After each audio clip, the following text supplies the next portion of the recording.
Graça e paz, meus queridos irmãos, a paz do Senhor, louvado seja Deus, mais um dia, mais uma oportunidade de estarmos aqui meditando na palavra de Deus, nesse projeto de 52 semanas de leitura da Bíblia Sagrada em ordem cronológica. Bênção pura. Irmãos, hoje nós vamos ler no livro de Jó, o capítulo 21, 22, 23 e 24. Hoje vão ser 4 capítulos de leitura e vai ser bênção do alto. Então, capítulo 21, 22, 23 e 24. 4 capítulos para nós lermos aí, meditarmos aí na palavra de Deus. Antes de darmos início, já quero fazer aquele pedido, se inscreve aí no meu canal, curte e compartilha, ok? Vamos orar? Pai, no nome de Jesus, peço a Ti, Senhor, que nos dê graça, sabedoria, abre, Senhor, os mistérios, revela os mistérios da Tua palavra, abre o nosso entendimento, abre os nossos olhos espirituais para nós contemplar, Senhor, a Tua grandeza, os Teus propósitos, sim, em nossas vidas, em nome de Jesus. Revela-nos, meu Pai, aquilo que está por detrás da letra, Senhor, aquilo que está por detrás da letra, porque a letra mata, mas o Espírito traz vida. Então, que o Teu Espírito, nessa manhã, venha trazer vida à Tua palavra em nós, em nosso ser, em nosso espírito, em nome de Jesus. Amém? Glória a Deus. Vamos lá, irmãos. Hoje é o capítulo 21. Capítulo 21, quinta-feira. Glória a Deus. Semana já estamos aí na metade da semana, passando da metade da semana. Olha que benção. Benção pura. Capítulo 21. Capítulo 21 de Jó. Nós vamos ver a resposta de Jó a Zofar. Você quer saber o argumento de Zofar? Está lá no capítulo 20 e é no vídeo de ontem. Amém? Vamos lá. Então Jó falou novamente. Escutem com atenção o que eu digo. Essa é a consolação que podem me dar. Enquanto eu estiver falando, tenham paciência. Depois que tiver falado, podem continuar a zombar de mim. Minha queixa não é contra seres humanos. Tenho bons motivos para estar impaciente. Olhem para mim e ficarão pasmos, assustados, colocarão a mão sobre a boca. Quando penso no que estou dizendo, fico arrepiado, todo o meu corpo estremece. Porque os perversos continuam com vida, chegam à velhice e se tornam poderosos? É uma pergunta que Jó está fazendo. Por que os perversos continuam com vida e chegam à velhice e se tornam poderosos? Vêm seus filhos crescer e se estabelecer e desfrutam a companhia de seus netos. Seus lares são seguros e livres de todo medo e Deus não os castiga.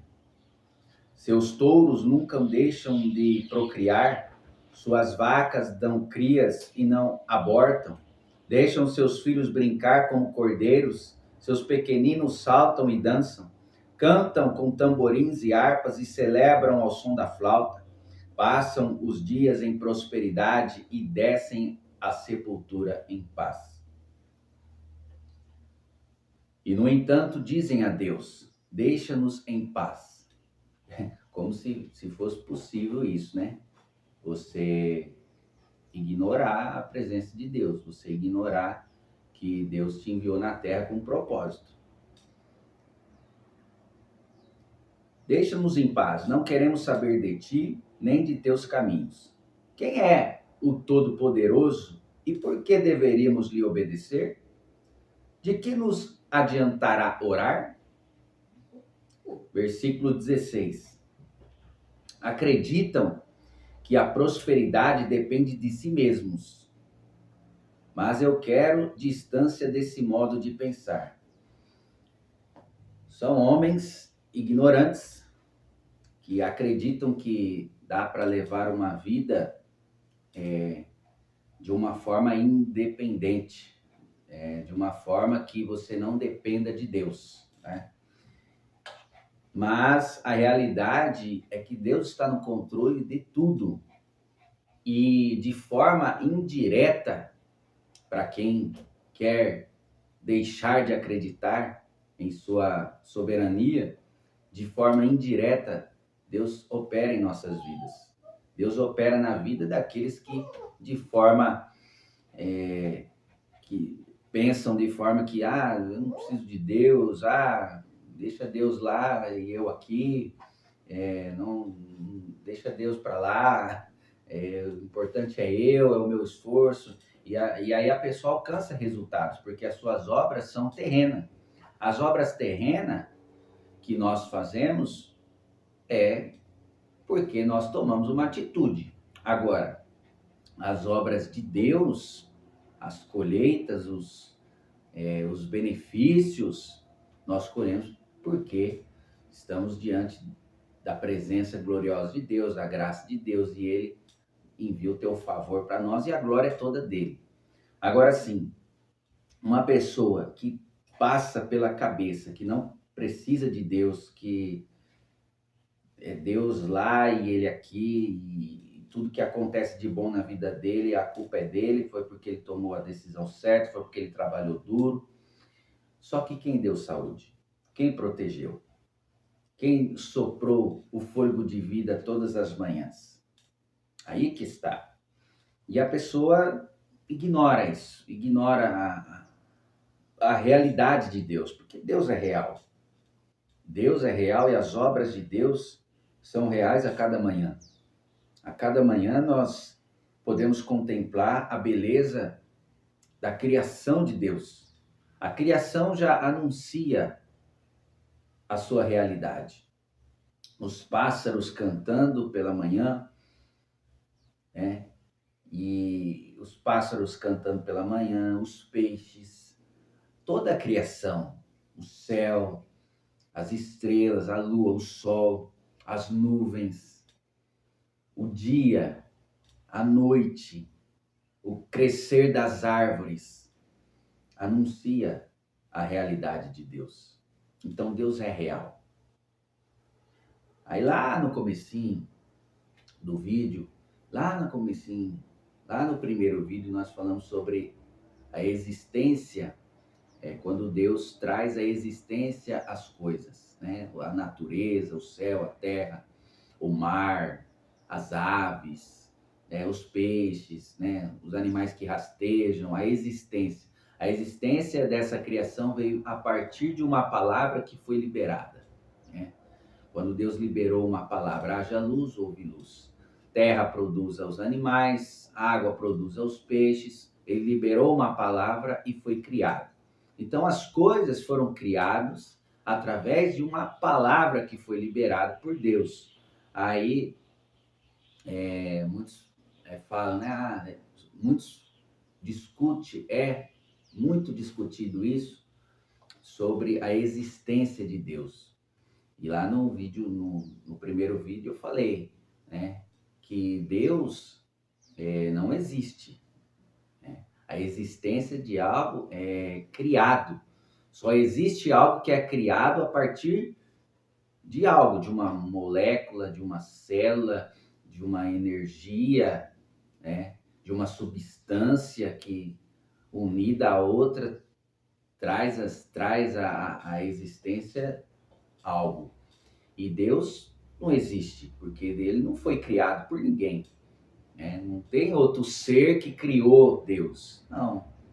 Deus é. Deus é absoluto e ponto final. Quem acredita na sua realidade vai ser beneficiado por isso. Agora, quem não acredita, paciência. Vai viver uma vida sem desfrutar o melhor. Porque o melhor que o ser humano pode desfrutar nessa terra é a realidade de Deus em sua vida. Quando Deus se torna real em sua vida, a presença dele se torna real na sua vida, acabou. Não há coisas dessa terra que vai tirar esse lugar. que vai ocupar esse espaço que existe no coração do ser humano, que é a realidade de Deus, Deus presente, né? Um dos nomes que vamos se deparar na Bíblia sobre Deus é que ele é Deus conosco, ele é o Emanuel, ele é o Deus conosco, quer dizer, é um Deus presente, um Deus real. Então, esse Deus a qual a Bíblia nos apresenta é o Deus real, é o Deus da realidade. É o Deus que não é Deus existe, não, Deus é. Deus é. E não cabe na mente humana, no entendimento humano, essa realidade de Deus. Como descobrir, de onde veio, quem gerou, enfim. São perguntas que não têm resposta e vai ser impossível o homem descobrir isso.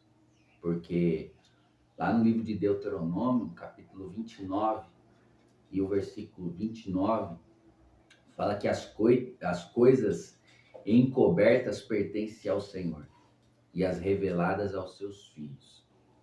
Então, assim, tem muitas coisas encobertas, por exemplo, a origem de Deus, que nós nunca vamos saber isso.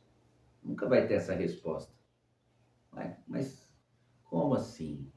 Não tem, não cabe. Deus é a realidade dele, ele é presente, ele é conosco. E assim, a pessoa que não acredita na sua realidade, a pessoa que não acredita que ele pode interferir, se você deixar, ele pode interferir nas suas decisões, ele pode interferir se você deixar, mas ele nos dá uma dádiva, é o livre-arbítrio. E nós podemos usar o livre-arbítrio para o conhecer, para se aproximar dele. Agora, livre-arbítrio nós só recebemos quando estamos na presença de Deus. Quando estamos na presença de Deus, nós recebemos o livre-arbítrio. Adão, ele tinha o livre-arbítrio quando ele pôde, né, decidir entre pegar e comer o fruto ou não. A Eva, ela tinha o livre-arbítrio, a mulher, né, não era a Eva. Passou a ser Adão e Eva quando pecaram. Então era homem e mulher. Então a mulher passou a deixar de ter o livre-arbítrio a partir do momento que ela comeu do fruto do conhecimento do bem e do mal.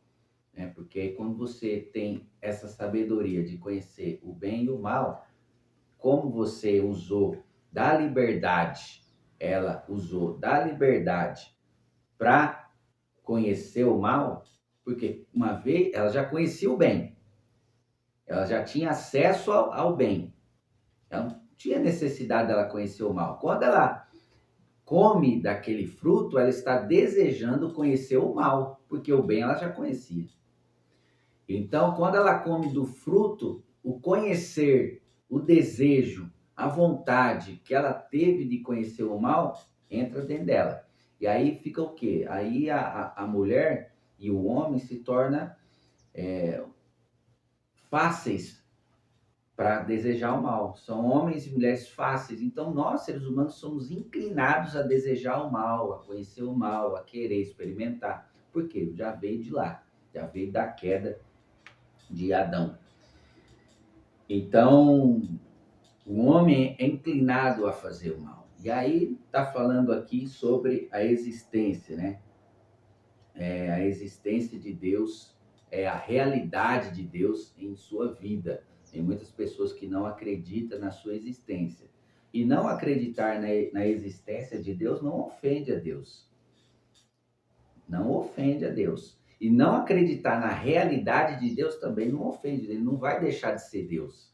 Ele é o que é. E nós somos o que somos.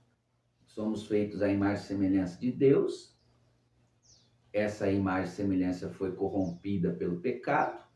O pecado sujou, tirou essa vida, o pecado tira essa imagem e semelhança de Deus. O homem passa a ser um praticante do pecado. E o pecado é prazeroso. Só que a consequência do pecado leva à morte. E essa morte é o afastamento de Deus. Hoje nós estamos na terra e temos a oportunidade todos os dias de conhecer a Deus, de trazer a realidade de Deus para a nossa casa, para a nossa vida, para a nossa família. Mas vai chegar um dia que nós não temos mais, o ser humano não vai ter mais essa oportunidade. Por enquanto, o ser humano tem essa oportunidade de trazer a realidade de Deus para a sua vida. Mas vai chegar o tempo que não vai ter mais. A porta da graça vai fechar. E aí, meu irmão, aí que está o problema. Porque aí os homens vão até desejar querer saber, querer conhecer, trazer a presença, mas não vai ser possível mais. Aí vai ser muito angustiante, vai ser dores, angústia, sofrimento, porque a porta da graça foi fechada. Por enquanto ela está aberta. Todos aqueles que quiserem entrar por ela, é só reconhecer Jesus Cristo como Filho de Deus e entender que ele pagou um preço, foi pago na cruz do Calvário o preço do pecado, esse pecado que domina você. A partir do momento que você recebe Jesus, ele não passa mais a te dominar. Muito pelo contrário, é você que vai exercer domínio sobre ele. Foi esse domínio sobre o pecado que Deus falou para Caim. Quando antes de Caim matar o seu irmão, Deus falou: o pecado está à porta. Por que que naquela época, naquele tempo, Deus mostra que o homem ainda tem autoridade sobre o pecado? Porque o Espírito Santo de Deus estava na terra. O Espírito Santo de Deus estava agindo ainda na vida do ser humano. Mas por causa da maldade, do ser humano, Deus envia o dilúvio e o Espírito Santo sai da terra. O Espírito Santo só volta quando Jesus Cristo é assunto ao céu, e aí ele envia o Espírito Santo para devolver ao ser humano, devolver aos homens aquela autoridade que havia se perdido. Mas quem fala que, Deus, eu não acredito na existência de Deus, eu acredito na realidade dele. A realidade de Deus. Deus é real, Deus é vivo, Deus é real, e as obras das mãos de Deus é poderosa, é gloriosa. É isso. Essa é a fé que nos norteia, a realidade de Deus. Vamos lá? Glória a Deus. No versículo 17, quantas vezes a luz dos perversos se apaga? É uma pergunta que Jó está fazendo. Quantas vezes sofrem desgraças? Acaso Deus, em sua ira, lhes reparte tristezas? Quer dizer, é como se Jó estivesse falando o seguinte: aqueles homens, aquelas mulheres que não acreditam em Deus, que não acreditam, que não têm fé em Deus, que não acreditam na sua realidade, parece que eles são imunes às adversidades da vida, parece que eles não sofrem, parece que está tudo certo, parece que eles morrem em paz, felizes, os filhos são prósperos, os filhos se dão bem. Mas não sabe, o que Jó está falando é o que ele vê por fora, mas só a realidade por dentro, só Deus que sabe. E a pessoa que está tendo aquela vida, gozando dos prazeres materiais, naturais, terrenos, mas existe um espaço na vida, no coração do ser humano que é reservado para a realidade de Deus. Quantas vezes são carregados pelo vento como palha ou levados embora pela tempestade como ciscos? Vocês dizem, ao menos Deus castiga os filhos deles, mas eu digo que ele deveria castigar os pais para que entendam seu juízo. Que seus próprios olhos vejam sua destruição, que eles mesmos bebam da ira do Todo-Poderoso. Afinal, depois de mortos, não se importarão com o que acontece à sua família. Mas quem pode dar lições a Deus? Quem pode? Quem pode ensinar Deus a fazer alguma coisa? E muitas das vezes, irmãos, em nossas orações, nós queremos ensinar Deus a trabalhar. Deus, toca ali, faz assim. Ó Deus, por favor, toca lá, Senhor. Traz meu parente de volta, tira ele de lá. Quer dizer, nós estamos ensinando Deus a trabalhar. E ao invés de nós querer ensinar nas nossas orações, querer ensinar, dar sugestões, muitas das vezes, irmãos, nós queremos dar sugestões para Deus. Senhor, seja feita a tua vontade. Mas, ó, o senhor podia tocar lá, o senhor podia resgatar, tirar de lá, o senhor podia abençoar, o senhor podia abrir a porta. Quer dizer, se nós concentrássemos em apenas ouvir a Deus, a nossa vida seria melhor.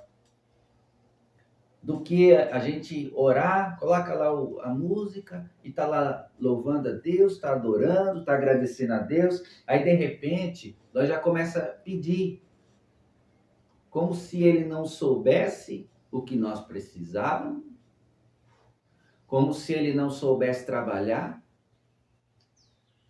Agora, se nós temos uma prática diferente, se nós estiver lá louvando e falar, Senhor, eu quero ouvir a tua voz.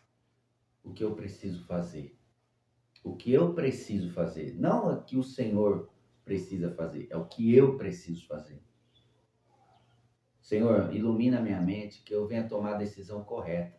Não é, Senhor, eu preciso que o Senhor faça isso. Não. Senhor, o que eu preciso fazer? O que eu preciso fazer para essa porta ser aberta? O que é da tua vontade essa porta se abrir? Qual é o propósito dessa porta se abrir? Tem pessoas lá tem famílias lá que precisam de mim, que precisam te conhecer através de mim, que precisam te enxergar através da minha vida, que precisam ver a sua realidade em minha vida. Não a existência, a realidade. A realidade. Deus precisa ser real em nossas vidas. E a realidade de Deus em nossas vidas faz toda a diferença. Muda completamente nossa forma de pensar, a nossa forma de agir, a nossa forma de lidar com as pessoas, de expressar os nossos sentimentos. Então, Deus precisa ser real em nossas vidas. Mas quem pode dar lições a Deus? Quem somos nós para querer ensinar a Deus a trabalhar? Uma vez que ele julga até os mais poderosos, um morre em prosperidade, confortável e seguro, um retrato perfeito de boa saúde, em excelente forma e cheio de vigor. Outro morre em amarga pobreza, sem nunca ter experimentado as coisas boas da vida. Ambos, porém, são enterrados no mesmo pó. Quer dizer, Deus fala que o homem voltará ao pó da terra, porque foi do pó da terra que foi tirado, né? E então, lá no cemitério, quando você vai no cemitério, quando você tem a experiência de ir lá no cemitério, você vai ver artista, você vai ver rico, você vai ver pobre, você vai ver lá pessoas que fizeram história, pessoas que não fizeram, não foram,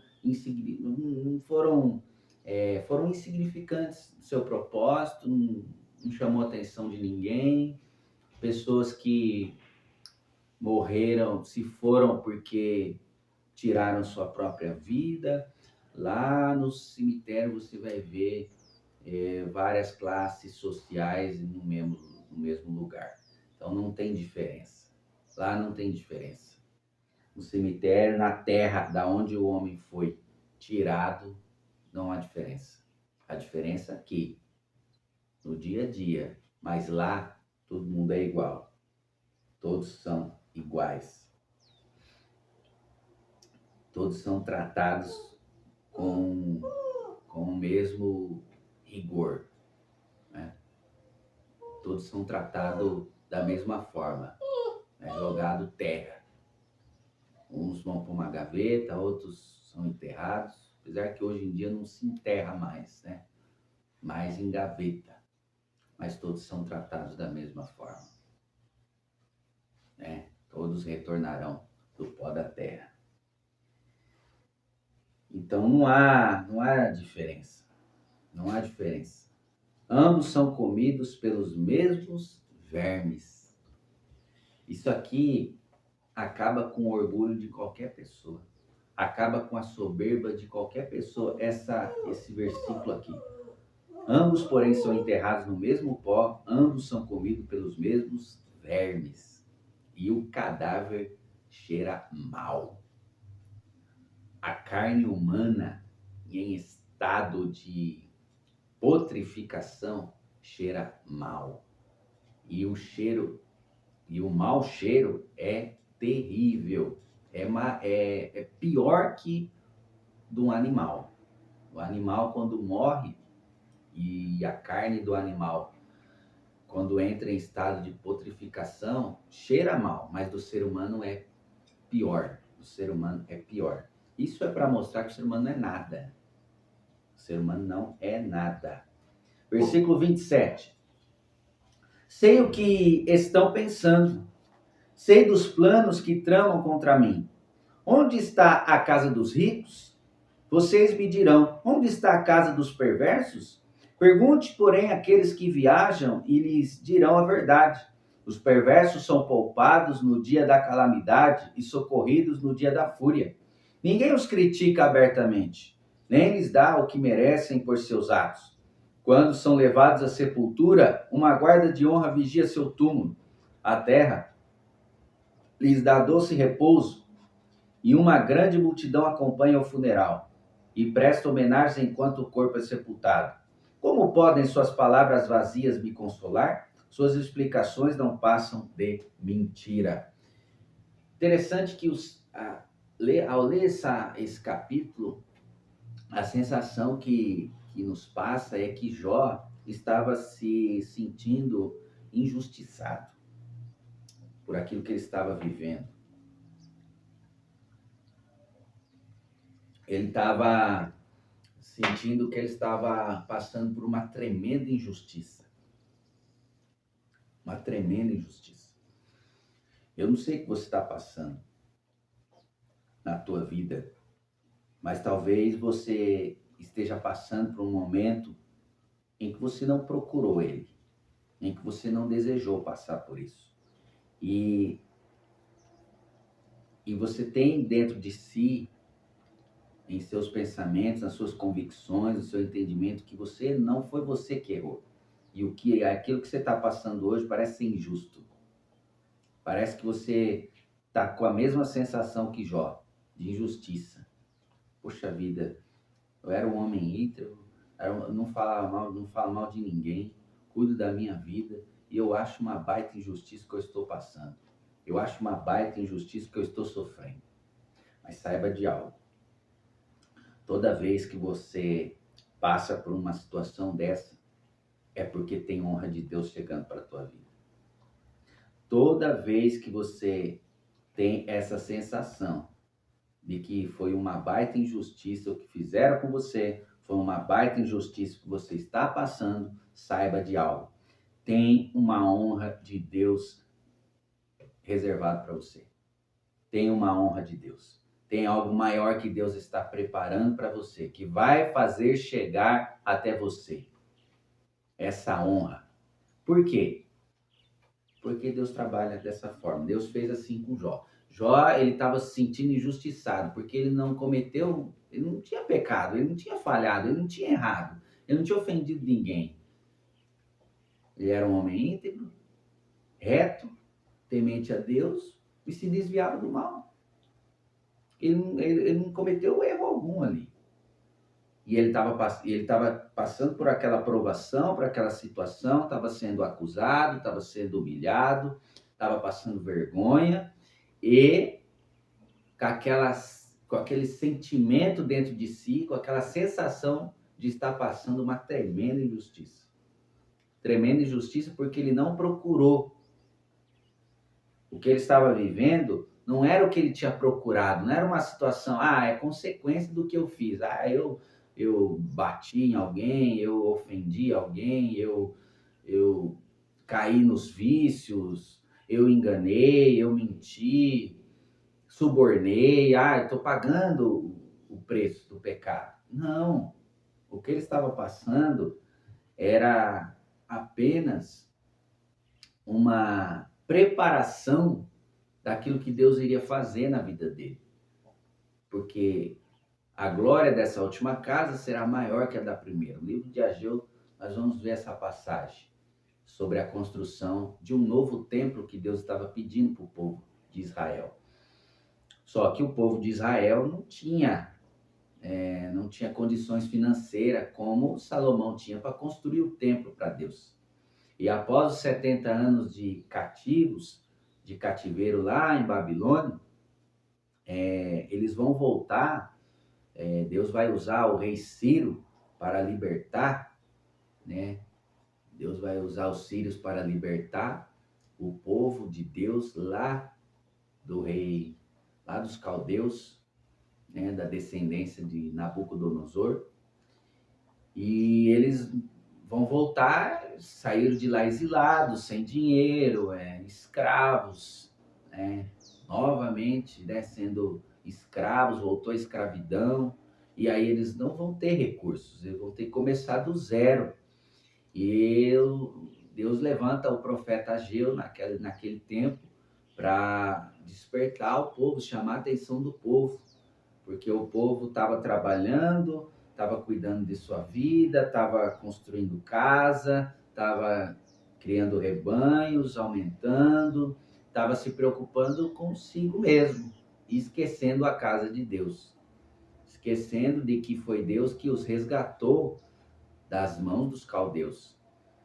E aí Deus levanta o profeta Ageu e Deus pede para o povo construir novamente uma casa, um templo de adoração a Deus. Só que o povo diz para Deus, responde para Deus: Senhor, mas nós não temos condições de construir uma casa como Salomão construiu. Aí Deus libera uma palavra, libera uma promessa. Olha, se aquela casa, a primeira casa, a antiga casa, excedeu em glória, muito mais, se a glória de Deus desceu a ponto dos sacerdotes não suportarem a presença de Deus, a glória de Deus, e se prostrarem ao chão, se renderem à glória de Deus, se naquela casa foi assim, nessa, a minha promessa é que a glória vai ser muito maior. E a glória dessa casa será maior que a da primeira. Era o que Deus estava propondo para Israel, era que a presença dele, a graça dele, o poder dele seria maior, seria o mais importante. O mais importante não era as colunas de bronze, as paredes de ouro, o querubim de ouro. O mais importante não era os capitéis de ouro, a bacia de ouro, os garfos, os utensílios, a mesa revestida de ouro. Não era importante para Deus. O importante para Deus era a presença dele. Então, não há beleza que se compara à realidade de Deus, à glória de Deus, à graça de Deus. Era isso que Deus queria colocar na consciência do povo. Vamos lá? Capítulo 22. Capítulo 22. Elifas vai responder esse argumento aí de Jó, né? Então Elifas de Temã respondeu: pode alguém fazer algo para ajudar a Deus? Pode alguém ainda que sábio, lhe ser útil? Que vantagem há para o Todo-Poderoso em você ser justo? Ele ganharia alguma coisa se você fosse perfeito? É por causa de seu temor que ele o acusa e traz juízo contra você? Não, é por causa de sua perversidade. Seus pecados não têm limites. Olha a acusação de Elifas para Jó. Olha a acusação. É por causa da sua perversidade o que você está passando. É por causa dos seus pecados que você está enfrentando toda essa situação, essa aprovação. Por certo, você emprestou dinheiro a seu amigo e exigiu roupas dele como garantia. Isso seria contra a lei, contra os princípios de Deus. Lembrando que nessa época, Deus não tinha escrito a sua lei em tábuas de pedra. Nós estamos falando aqui de um tempo que foi antes das leis, foi antes do Monte Sinai, foi antes de Moisés. Estamos num tempo da graça. Gênesis e Jó é o tempo da graça. É o tempo do favor imerecido, aonde as leis de Deus ela era implantada no coração do homem, como é hoje. A lei, ela vai começar em Êxodo, com Moisés, e vai terminar em Malaquias, né? Vai terminar, pensando bem, não vai terminar em Malaquias, não. A lei, ela vai terminar em Cristo, né? Ela vai terminar em Cristo a lei. Mas o Velho Testamento, né, o Antigo Testamento, ele termina em Malaquias, mas a lei, porque Jesus veio para cumprir toda a lei, para que a lei, quando ele cumpre, qual que é o propósito de Deus, de Jesus cumprir toda a lei? Para que a lei viesse a ser aperfeiçoada em nossos corações, para que nós viéssemos a entender o real significado, que era uma coisa que os fariseus e os mestres da lei não estavam entendendo. O real sentido, o real significado daquela lei. E aí, quando Jesus vem para cumprir toda a lei, é para trazer para os nossos corações o real sentido, o real significado. Qual era a real intenção de Deus quando colocou essa lei, quando implementou essa lei. Certo? Então, vamos lá. Por certo, você emprestou dinheiro a seu amigo e exigiu roupas dele como garantia. Sim, você o deixou sem ter o que vestir. Quer dizer, você foi injusto. Você cobrou além do que devia. Você exigiu além do que deveria. Recusou-se a dar água ao sedento e comida ao faminto. Pensou que a terra pertencia aos poderosos e que somente os privilegiados tinham direito a ela. Mandou a viúva embora de mãos vazias e acabou com as esperanças dos órfãos. Quer dizer, você vê que a lei de Deus é implementada no coração do homem.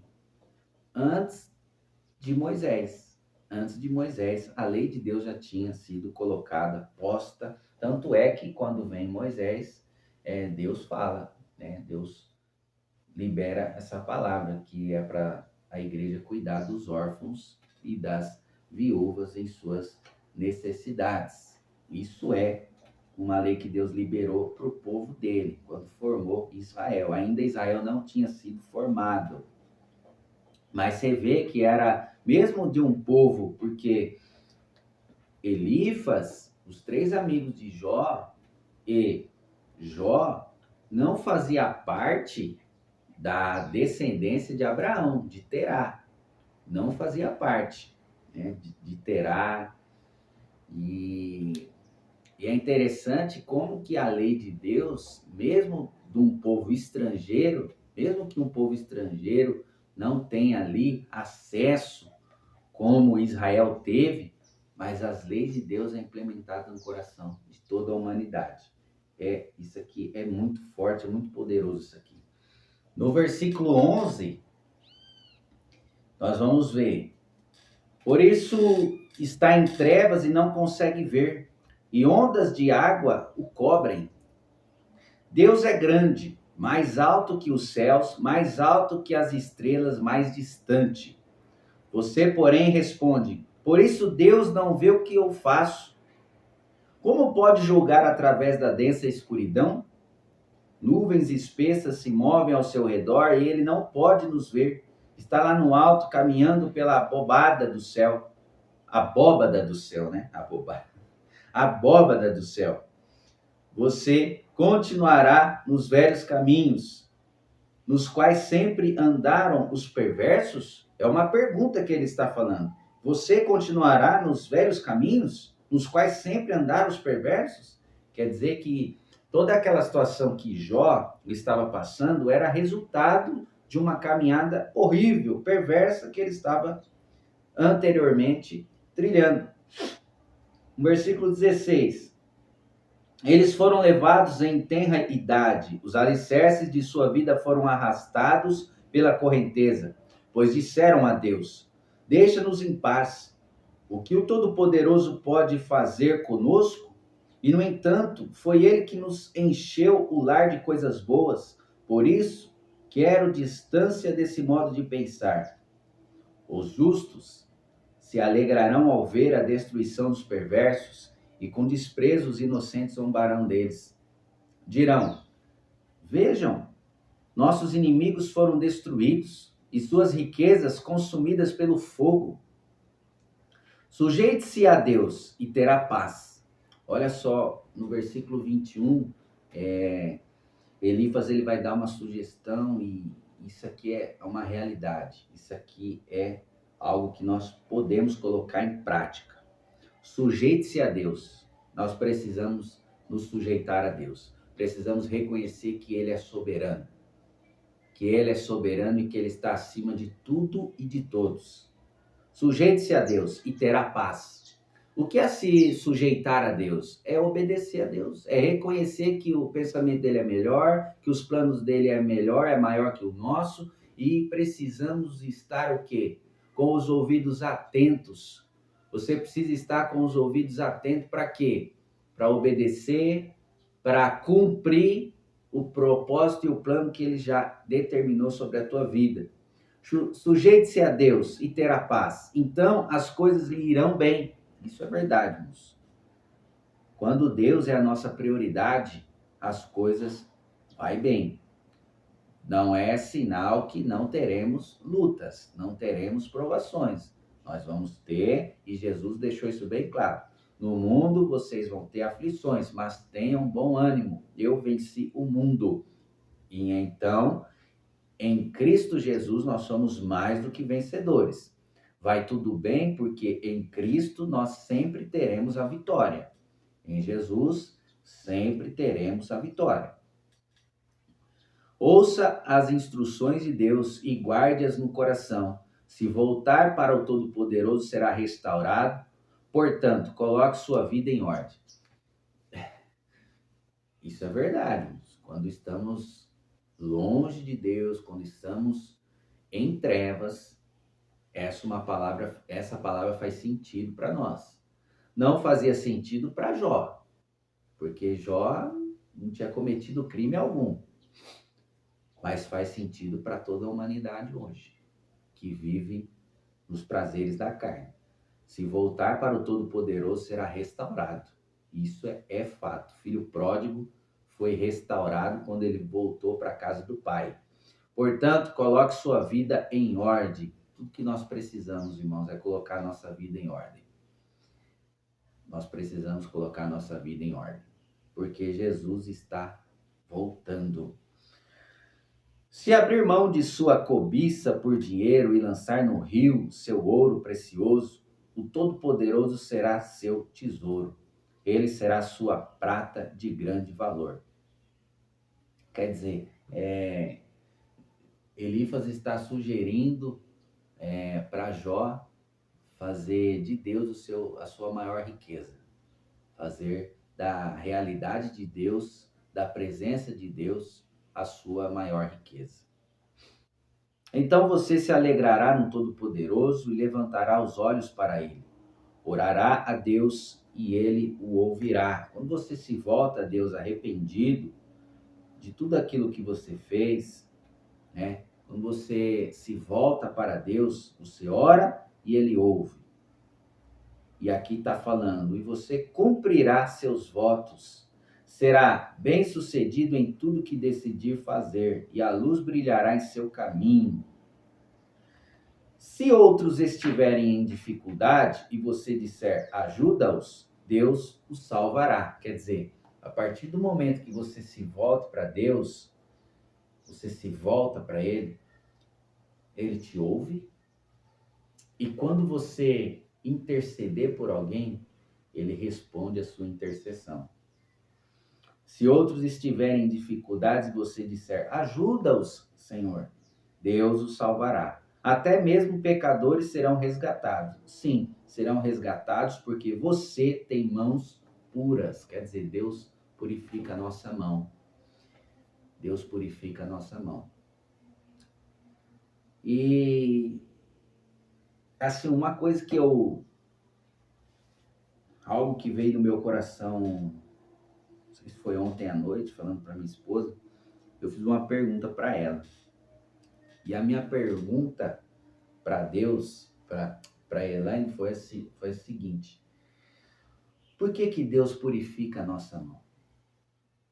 Por que Deus fala para nós limpar as nossas mãos?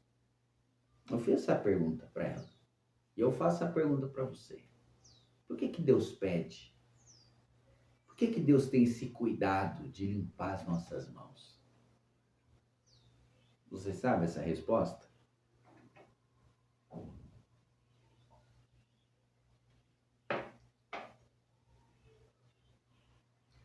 Você sabe por quê? Por que Ele pede para nós purificar, nós limpar as nossas mãos? Porque ele já sujou as mãos dele um dia. E o dia que Deus sujou a mão dele foi quando ele fez o homem. Ele formou o homem do pó da terra. Quando Deus ele dá forma ao homem, ele suja as mãos dele. Ele suja as mãos dele para formar a cabeça do homem, o corpo do homem, as mãos, os pés. Você sabe por que Deus purifica os nossos lábios, limpa os nossos lábios, como ele fez com o profeta Isaías? Sabe por quê? Porque um dia ele desceu, ele formou o homem e soprou nas narinas do homem o fôlego de vida. Quando Deus tem um contato com as narinas do homem, ele suja a boca dele, ele suja os lábios dele. Deus sujou os lábios dele, soprando o fôlego de vida nas narinas do homem. Deus sujou as mãos dele, para limpar as nossas. Deus sujou os lábios dele para purificar o nosso, para limpar o nosso. É forte, né? Deus colocou isso no meu coração ontem à noite. Ele sujou os lábios dele, soprando nas narinas. E sujou as mãos dele, dando forma ao homem do pó da terra. Deus se sujou para nos limpar. Deus sujou as mãos, sujou os lábios para nos limpar, para nos purificar. Agora eu te pergunto, que Deus é esse? Que é capaz de sair da sua glória, descer e se sujar por causa da criação dele, por causa do homem que ele fez a sua imagem e semelhança. Olha a grandeza e a humildade que Deus tem, que Deus é. Deus é humilde. Aprendei de mim que sou manso e humilde de coração, Jesus disse. E é a humildade extraordinária. E Paulo, lá no livro de Filipenses, no capítulo 2, falando a respeito de Jesus. Ele, sendo Deus, não usou por usurpação o ser igual a Deus. Antes, aniquilou-se a si mesmo, tomando a forma de servo, fazendo semelhante aos homens. Em tudo foi tentado. Em tudo foi tentado. Foi humilhado, foi cuspido, foi rejeitado. Passou por tudo. Passou por todo o sofrimento. E Jesus, ele aprendeu a obediência por tudo aquilo que ele sofreu na terra. O sofrimento que ele passou, ele aprendeu a obediência. E Deus o exaltou acima das nuvens para que todo joelho se dobre. Todo joelho se dobre. Todos, seres celestiais, anjos, demônios, principado, potestade, homens, vivos e mortos, reconheçam que Jesus Cristo é o Senhor. Isso para a glória do Pai. Para a glória de Deus, o Pai. Então, é um capítulo, o livro de Filipenses, capítulo 2, é uma revelação, assim, dessa entrega, assim, de Jesus, dessa humildade de Deus se fazendo carne. E essa humildade que ele quer pôr em nossos corações e que essa humildade venha fazer sentido. E a minha oração nesse momento é que essa humildade venha fazer sentido em nossas vidas. Que nós venhamos de alguma forma trazer essa humildade de Deus em nossas vidas. Aquele que quer ser grande, seja como o menor de todos. Glória a Deus. Muito forte isso, irmãos. Muito forte isso. Você pensar que Deus, ele é poderoso, ele é soberano, mas ele é humilde. Ele sujou as mãos dele. Ele sujou os lábios dele. Para nos limpar, para nos purificar. Glória a Deus. E quando você se rende ao Senhor, você começa a interceder por todos. E de alguma forma, Deus, ele alcança todos aqueles que você intercede. Porque ele te ama. Nunca, não desista de interceder por alguém. Passa o tempo que for. Deus, ele vai responder as suas orações. Pode passar o tempo que for. Aquela pessoa que você tem intercedido, tem te dado trabalho, essa pessoa vai ser uma ferramenta poderosa na mão de Deus. Vai valer a pena todo o seu sofrimento, toda essa situação que você está enfrentando por causa da vida dela. Vai valer a pena. Guarda isso no teu coração, vai valer a pena, porque Deus é fiel. No capítulo 23, vamos lá, no capítulo 23, Jó vai responder a Elifas, porque no versículo 21, 22, 23, 27, Elifas dá o caminho, mas ele dá o caminho acusando Jó, não é? Então Jó vai falar novamente: minha queixa hoje ainda é amarga, e me esforço para não gemer. Se ao menos eu soubesse onde encontrar a Deus, iria a seu tribunal, exporia minha causa e apresentaria meus argumentos. Ouviria sua resposta e entenderia o que ele me dissesse. Tudo que Jó estava querendo naquele momento, irmãos, era descobrir o erro dele. Porque até então, até aquele momento, ele não sabia onde ele errou. Ele tinha consciência de que ele era um homem reto, íntegro e agradava a Deus. Mas, por todo o processo que ele estava enfrentando, ele entendia dentro de si que algum erro ele cometeu. Ele aceitava essa hipótese de que um erro ele cometeu. E o questionamento de Jó acerca de Deus era esse: Senhor, eu errei, então me mostra onde eu errei para me corrigir. para me corrigir. Acaso ele usaria seu grande poder para discutir comigo? Não. Ele me ouviria com imparcialidade. Os justos podem lhe apresentar sua causa. Meu juiz me absolveria de uma vez por todas. Se vou para o leste, lá ele não está. Sigo para o norte, mas não consigo encontrá-lo. Não o vejo no norte, pois está escondido. Quando olho para o sul, ele está oculto. Quer dizer, o que Jó está falando? Não, eu não consigo ver Deus. Eu não consigo ver Deus. Parece que Deus está fugindo de mim.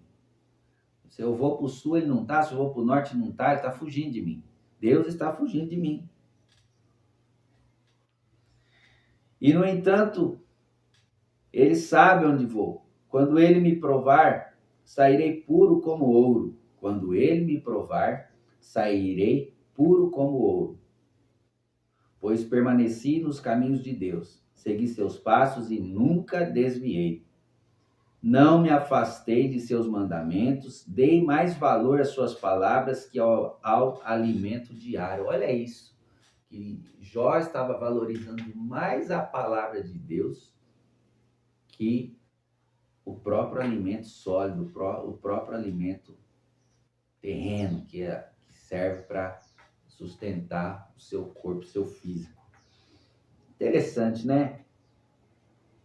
Que mesmo Jó passando por tudo isso que ele passou, ele não se afastou de Deus. E hoje, irmãos, por menos, mas bem menos, a gente vê pessoas se afastando dos caminhos do Senhor. A experiência que Jó tinha com Deus era totalmente diferente à nossa hoje. A gente cria uma expectativa em pessoas. Às vezes você se frustrou quando você foi para a igreja porque você criou uma expectativa no pastor.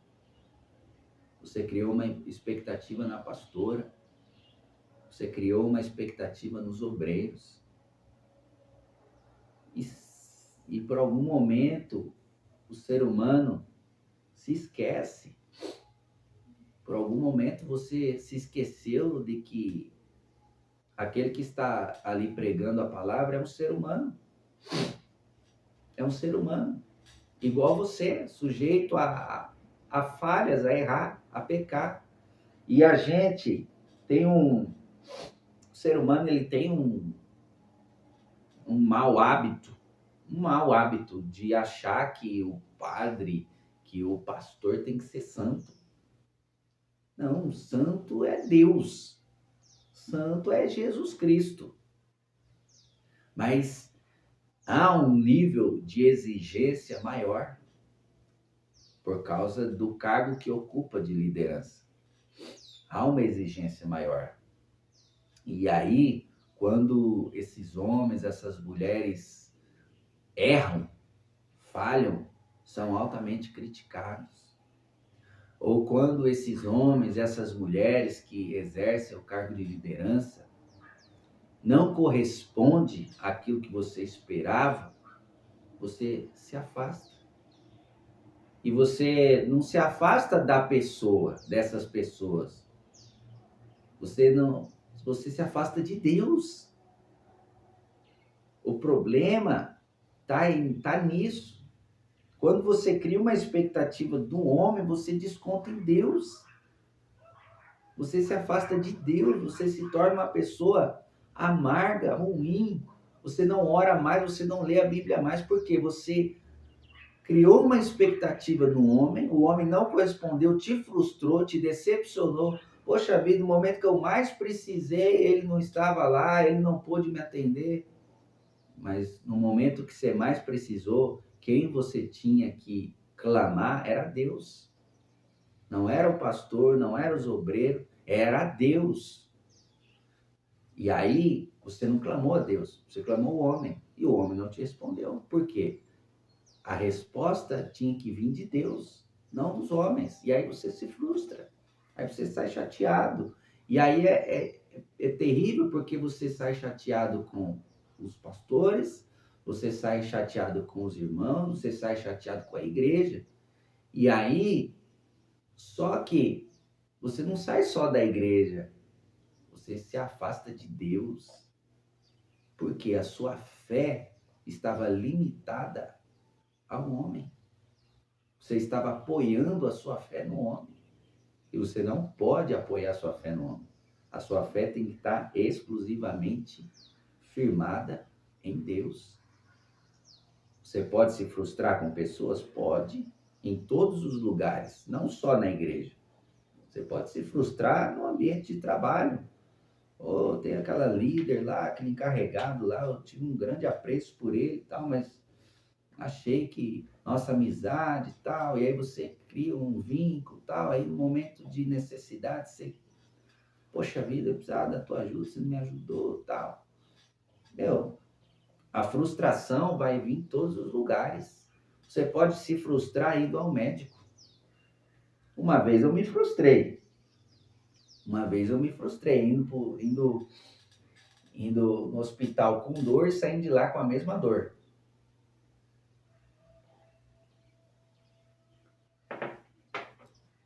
Uma vez eu estava trabalhando em uma empresa que fornecia matéria-prima para sorvete, bolo, doces, confeitaria, né? Panificação, confeitaria e sorveteria, açaiteria. E eu fui manipular um produto chamado ácido sórbico. Fui manipular esse produto. Mesmo com todos os equipamentos de proteção individual, eu inalei, mesmo com a máscara, ainda eu inalei aquele produto. E aquele produto me causou uma pneumonia terrível, feriu meu pulmão. E aí aquela dor aguda, terrível, fui parar no hospital daqui de Marília. Fui parar no hospital com aquela dor aguda na região do pulmão. Entrei com dor. Eles me deram remédio para dor forte. Tomei remédio para dor forte, tomei dipirona. Tomei Tramal.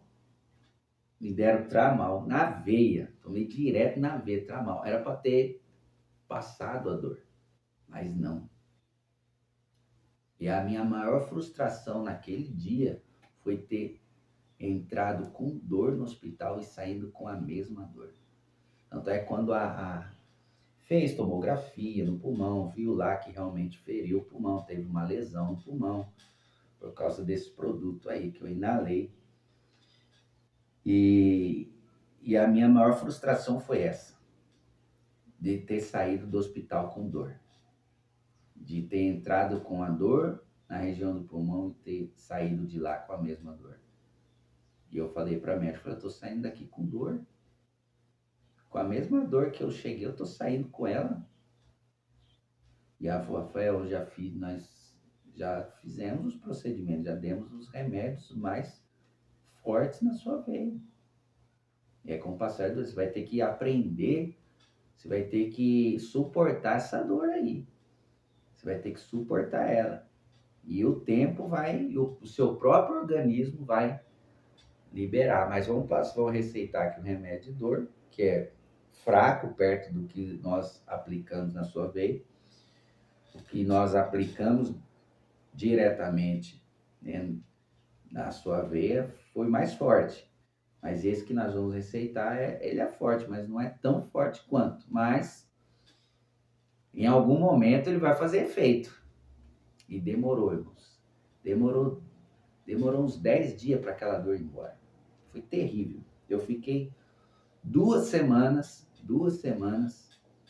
com essa dor aguda e foi foi um dos piores momentos da minha vida em relação à saúde. E a frustração foi essa.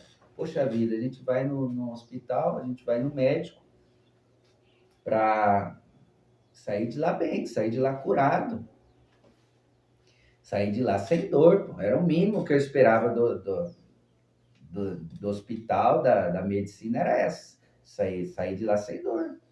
E eu me frustrei. Então, assim, a frustração é quando você cria uma expectativa em pessoas ou em algo. E aí você se frustra porque não corresponde à sua altura. Por isso que a nossa expectativa e a nossa esperança tem que ser 100% em Deus. Porque senão nós se frustra. Se nós colocar nos homens, se você colocar suas expectativas nos homens, você vai se frustrar. E aí, o que Deus tem a ver com isso? Deus não tem nada a ver. Você que colocou suas expectativas numa pessoa, num ser humano. Então não cria. Talvez você se afastou dos caminhos do Senhor por causa do homem, daquilo que o homem fez, ou daquilo que o homem deixou de fazer. Para com isso.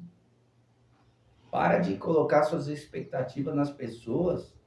Coloca sua expectativa em Deus. Quem criou os céus e a terra e quem tem uma obra transformadora na vida do ser humano é Deus, não é o homem. Não é o homem.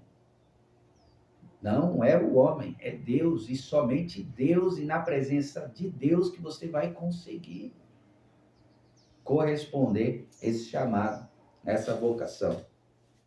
Glória a Deus. Amém, irmãos? Vamos lá.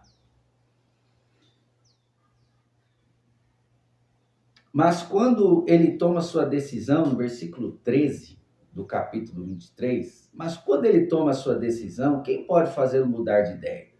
Ele faz o que bem deseja, portanto, fará comigo tudo o que planejou. Ele controla meu destino.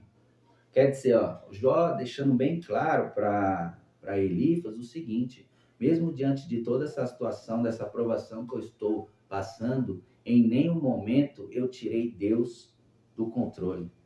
A minha vida está no controle de Deus. Deus está controlando a minha vida, mesmo estando nessa situação. Eu não vou tirar o controle da mão de Deus.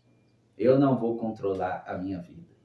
E é isso, irmãos, é essa consciência que devemos ter.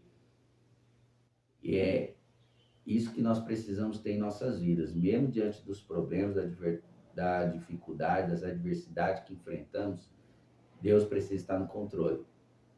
Amém? Nós não podemos tirar o controle das mãos de Deus. Não é de admirar que eu me apavore em sua presença.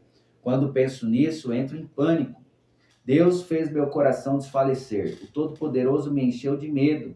A escuridão me cerca, há trevas densas e impenetráveis por toda parte.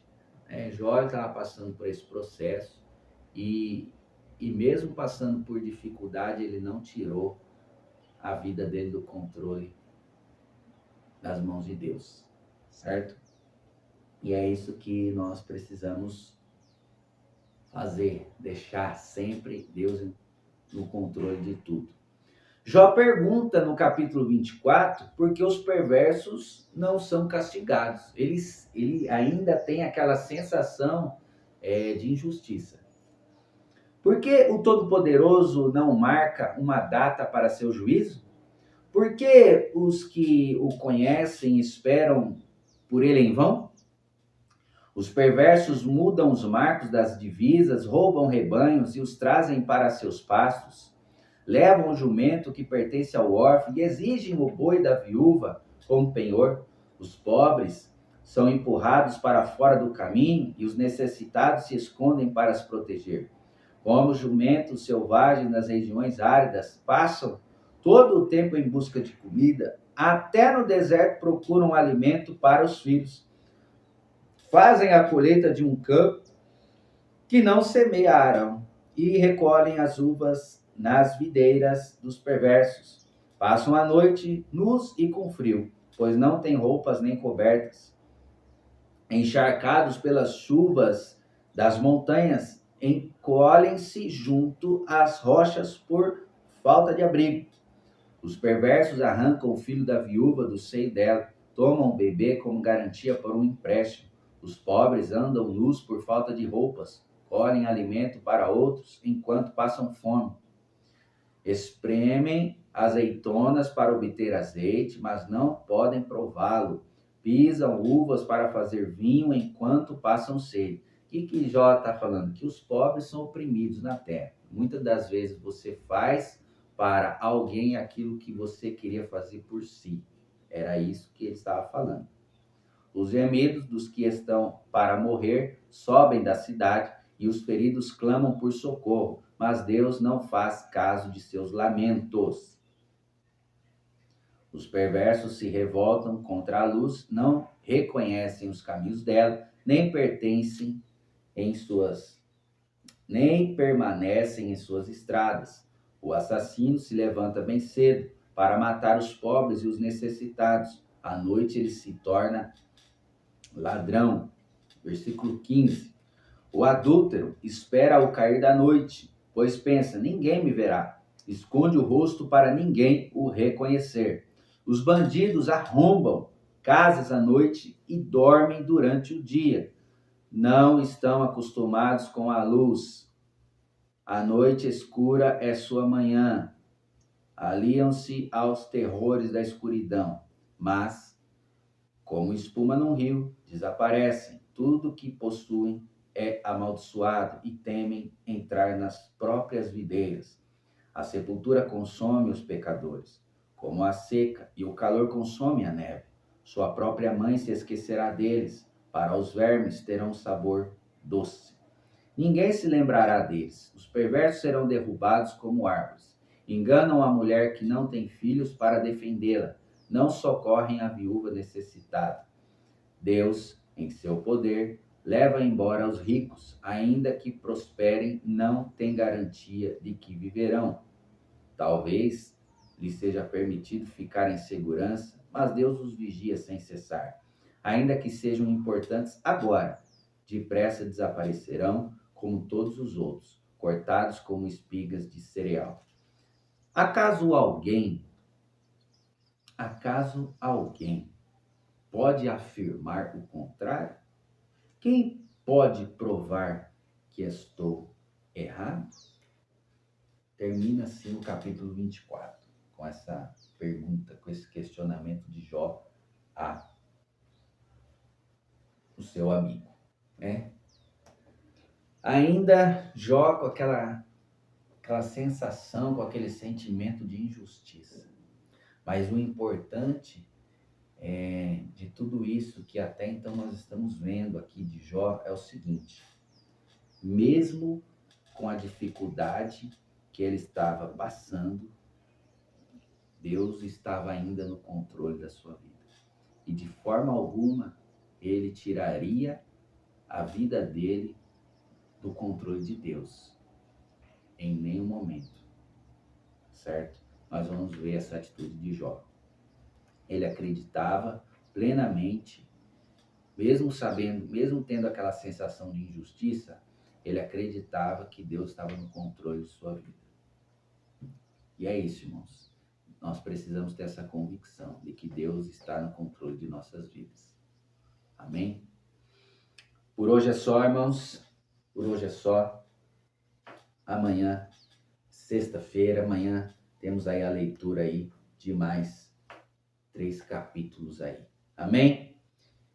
Que Deus te abençoe, um forte abraço. Compartilha esse vídeo com seus amigos aí do Facebook, do Instagram, nas suas redes sociais aí, compartilha. Se inscreve no meu canal. Vamos aí crescendo aí a cada dia. Vamos deixar esse canal mais completo, mais interessante. E estamos aí nessa jornada aí de 52 semanas de leitura.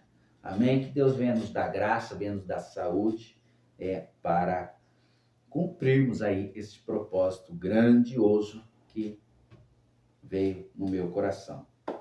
Que Deus te abençoe, um forte abraço e não se esqueça, Deus está no controle da sua vida. Que Deus te abençoe. Fique na paz do Senhor.